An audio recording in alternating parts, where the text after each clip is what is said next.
Hey guys, it's great to have you on the line. And it's just nice to see somebody. It's nice to be able to see you guys again. Man, I cannot wait until we can just be back at church together. I'm gonna be filming for Easter soon, and just the idea of not being together for Easter kind of makes me sad, honestly. But I really miss you guys, and I can't wait to be together. I think God's doing some great things.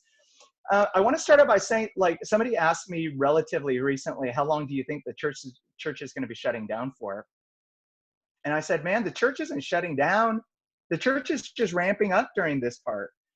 Because this is what I believe, even though we have all sorts of, our routine is wrecked and we have all this COVID-19 mania that's going around, I really do believe that we're in the middle of the greatest gospel opportunity of our generation. Like right now, I think when people are safe and when they're comfortable and secure and there's affluence and there's no need to depend upon God, a lot of times you don't see a widespread gospel movement. But whenever you have trouble and pain and hardship, then that's when people are usually open to the gospel like never before. And what you're going to find is that I really believe that this is the church's greatest moment, because the church's strength has never been in our gathering. The church's strength has always been in our scattering. And you see that throughout the book of Acts. You see that throughout Christian history, that whenever there have been trials and persecution, and whenever the church has had to scatter, that's where the real power of the church came in.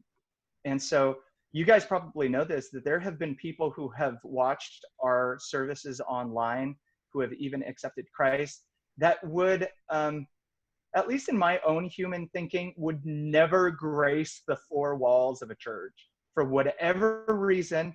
I think my cousin is probably the perfect example of that. Believe it or not, she's a successful butcher in Hollywood.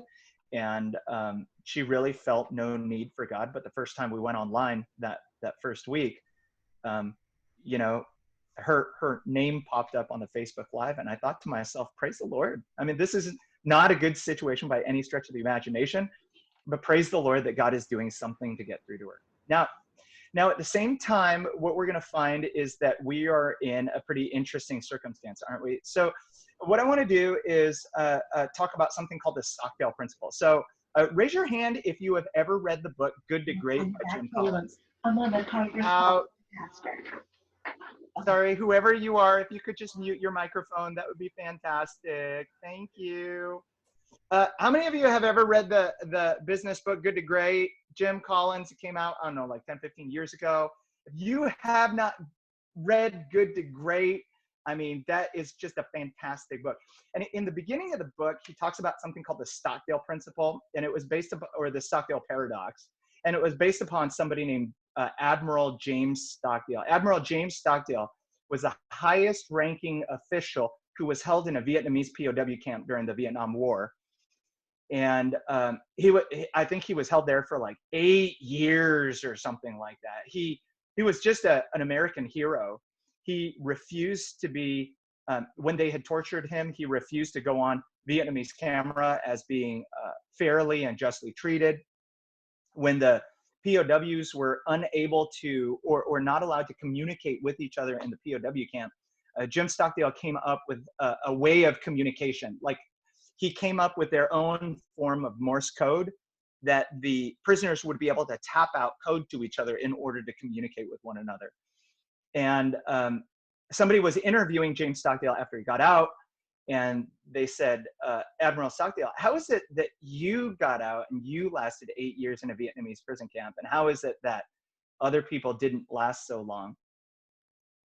And so they asked him the question, like, well, who are the people that you made it a long time, but who are the people that didn't make it out? And he said, oh, that's easy. It was the optimists that didn't make it out. And they were like, the optimists? Well, what do you mean by that? They said, well, those were the people who always said in the prison camp, oh, you know, we'll be out by Thanksgiving. Then Thanksgiving would come and go. And they would say, oh, but we're going to be out by Christmas. And then Christmas would come and go.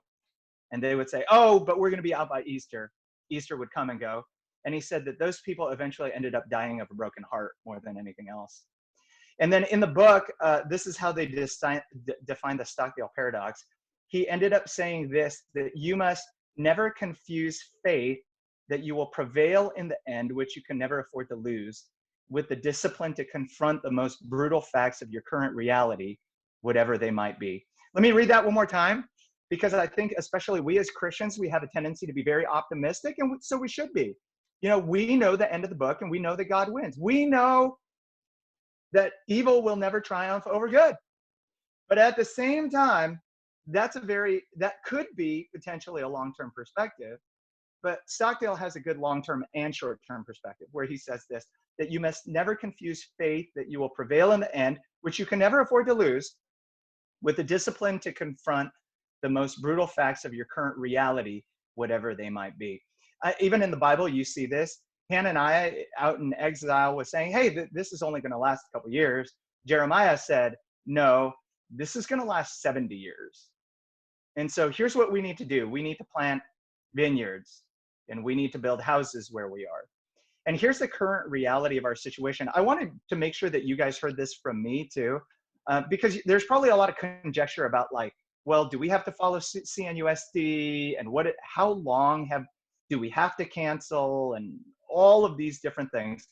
Well, if you ever hear anything about what CNUSD has decided, we pretty much have to follow suit, because we're in a CNUSD building, Corona Norco Unified School District. So Corona Norco Unified School District is out until the end of April. So we are definitely out. I think that would make it for the next 5 weeks or so. So we are definitely out of our building by then. And here's the crazy thing. I mean, Kansas, the state of Kansas has already determined that their schools are out until the beginning of the next school year. San Diego Public Schools just recently has gone to the whole e-learning thing, where they're not coming back for the rest of this year. And so we know that we're out until the end of April, but we don't know what's going to happen after that. And so this is what I feel like. I feel like, although we as Christians, we don't want to preach doom and gloom, at the same time, I feel like those who can adapt the quickest to their current situation will end up doing the best. And so that's what we want to be able to do as a church. We just want to be able to confront the brutal facts of our situation. And so here's what I'm asking of you as all the small group leaders at Vantage Point Church. I'm just asking you to lead. And what I mean by that is there's a difference between shepherding and leading. A lot of times small group leaders, for the most part, kind of kick into more of a shepherding mode. How you guys doing? How can we care for you? Hey, let's spend some time together. Here's where I really need you guys to kick into more of leadership mode. And what I mean by that is this: probably the greatest gift that you can give your people is peace during this time. Because there's a lot of crazy voices that are out there right now. In fact, if you look at the news, which you probably do almost every day, there is usually almost no positive news on any news source. In fact, I went on USA Today right before I hopped on this call, and here were the top headlines for USA Today. You ready? US passes China and Italy to become the nation with the most confirmed cases of COVID-19. Yay, USA, we're not going to be number 2 at anything, baby. Number 1. The second article was jobless in America. The next article is, will Florida be the next epicenter of COVID-19 with all the senior population they have there?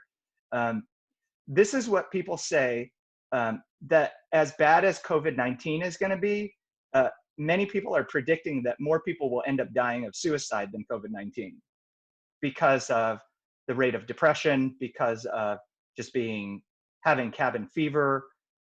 I don't normally struggle with discouragement that much, but man, it's been hard just being landlocked inside of your house, having no human contact with anybody else. And so what I'm asking you guys as small group leaders is to be this voice that rises above all the other voices, to be able to be this voice of calm, that you may not be all that calm. People have asked me, hey, Mark, how are you doing through all of this? And my answer is, honestly, I'll say good. Yeah, I'm doing good. I'm doing good. Because as a leader, um, like my job is to, I mean, I don't even process my emotions. In a situation like this, I probably don't even process what I'm really feeling until about 3, 4 months from now, because what I feel does as a leader doesn't really matter compared to what the people of our church really need. And so that's what I'm asking of you guys as well. I'm asking you guys as the leaders of our church to kind of set aside your own human emotion and your own human fear a little bit for a little bit of time in order for the people that you shepherd and for the people that you flock to to to be able to retain some kind of peace during this time.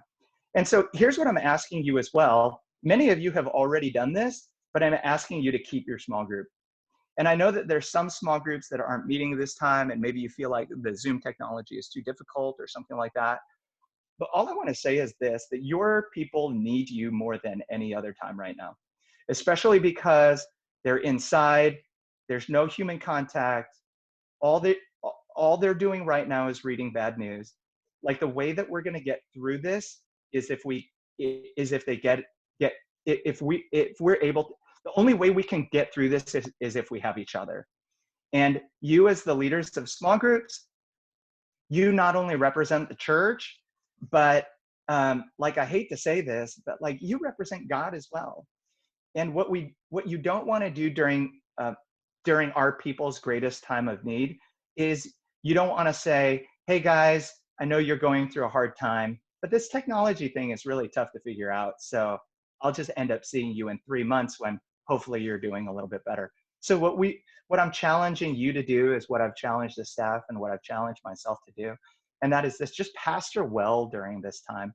Man, your people need you like no other. And what I've realized too is that one of the things that brings calm is not just attitude, but also just normalcy, routine, and even just sometimes having the routine of like, oh, this is our small group time, and we're going to see the people that we love, and this is a part of our normal routine. It just kind of reminds them of oh, that this is a little taste of life as normal. So I'm asking you to keep your group. I'm asking you to shepherd well during this time. One of the things that I'm also asking you to do during this time too is just to automate your giving. So like we have a lot of opportunities out in the community. And one of the things that we're doing, hopefully you were on YouTube Live or Facebook Live or something like that this past weekend. We are embarking on probably our biggest, we're partnering with the city to serve our community in probably our boldest outreach initiative yet. We've outlined 3 different areas: prayer and care, elderly shut-in, and people who have COVID-19 who can't travel anywhere, getting them the groceries or prescription drugs that they need. Also, we've identified Title I children that a lot of times they rely upon the schools for getting fed. And when a child comes to school on Monday, sometimes the last time they ate was on Friday. And so we need resources in order to be able to really step into this moment. And so in order to do that, what helps us plan with a little bit more boldness is, I'm not even asking you to give more than you normally give. I'm just asking you to automate what it is that you already give. We automate the things that are important to us, and this just allows us to step into this moment with a little bit more boldness if we just know what we have to count on. So yeah, that's about it. Thanks a lot, guys, for everything. Thank you, Mark. Appreciate that. We just had a few other things for small group leaders that we wanted to talk with you about. Communication. So I know for me personally, email is just bananas right now. So many people are emailing us, and so we wanted to make it easy for communication for small group leaders. If you would download the GroupMe app. During this time, we're going to make that our central mechanism for providing you information. So you'll get reminders, you'll get updates, encouragement, and we want that to be an opportunity for community. And so each of you small group leaders, you are assigned to your coach in a group chat. So questions we have is, have you downloaded the GroupMe app yet? Please do so. And are you in that group me chat with your coach? I know our coaches are trying to put information in there, and so we just want to make sure that you have that. Um, and that is Jeff's another way that you can also talk with your group as well. Feel free to create a group me chat just for your small group to have that community. And then we wanted to also talk about our semester timeline. Usually we're going to be ending around April 19th, but with everything going on, we are asking that all small groups continue to meet through June. And we're going to look at the sermon discussion questions. We've already kind of started to modify them to accommodate online meetings, because I know most of us are using Zoom for free, and that's a 40-minute time frame. We are just asking that we continue to be the church and meet via Zoom, so extending our semester timeline. And then we just wanted to ask, after formal meetings end, be thinking about what kind of communication you can be doing weekly to keep your group healthy and active. I think because right now community is so important, I think we want to hear from the people that we know and we've been doing life with. And so I don't think it's burden to your people or to your group members to hear from you. And so we're also going to be thinking about different challenges, positivity, ways to just get people to have fun again and think about fun in our groups. So we'll be doing that. And then we wanted to share with you Vantage Point at Home.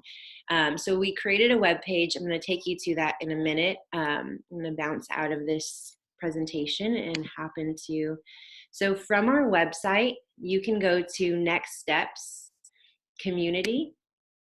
And then from this page, we've updated it since going online, just letting people know that we're the church and community is the best way to be part of the church. To join us live on Sundays, we just recommend that everyone goes to either, if you click on Join Us Online, you'll see Facebook Live, YouTube, and those are really the ways that we want to watch together, because the chat is going to be church-wide. And so we want to participate with the whole church. And then during the week, join a small group. If they click Group Finder, they'll be able to find all of your groups and sign up for them. And then host a new group. So this is something we want to kind of encourage people who aren't a small group leader or who are a small group leader, but they want to host an online group. We have a startup package for you. We would love to get other people starting mini online small groups. And so also, as small group leaders, if you're already in a group, all of your group tools are going to be online. So you can find your sermon discussion questions are all online, any of the curriculum that we talked about, and the biblical truths that we've been giving you, all of the previous weeks are all online for you, so you can have access to them directly from our webpage. But something else we wanted to talk about was, if you do want to host a group, one of the questions we have is, first, are you taking your group online? We hope you all are. Your coaches are following up with you to make sure we have that answered. If you haven't been able to talk to your coach about whether you're online or whether your group is open to other people joining you, now that we don't have physical limitations, we would love for you all to open up your group so that on Group Finder we have more groups available for others. So talk to your coach. We would love to know that you're online and that you're open. But then also, someone gave us an idea. We're so grateful that some of us have a little bit more capacity during this time. And some of you may be interested in starting a separate online group. And so what that would look like is having an upfront conversation with your group right away and saying that you're going to lead this semester or this for this period, but that you're looking for another leader to take it when things go back to normal. And so if you're interested in doing that, let us know via the chat right now, or you can contact me directly. And we would love to get you started on a separate online group. Because we know we have an I need help form. Actually, I want to show that to you. So back at the home page, we will find, Mark mentioned it, but the I need help form. So if you know any neighbors, family members, anyone at all, please share that I need help link with them. We have a team of over 100 people who are ready and have signed up to help provide those needs. And we just want to get as many people help as they can. But you'll also see this response team. So if you wanted to sign up to help in any way outside of your small group, or promote it in your small group to have other people helping, feel free to click on this response team, sign me up, and we'd love to get you access to that as well. So yeah, those were the things we wanted to talk about. Are there any questions? I can open up for questions. You can unmute yourself if you'd like. Hey, this is Steve Viotti. Hi, Steve. Hi, if anybody has any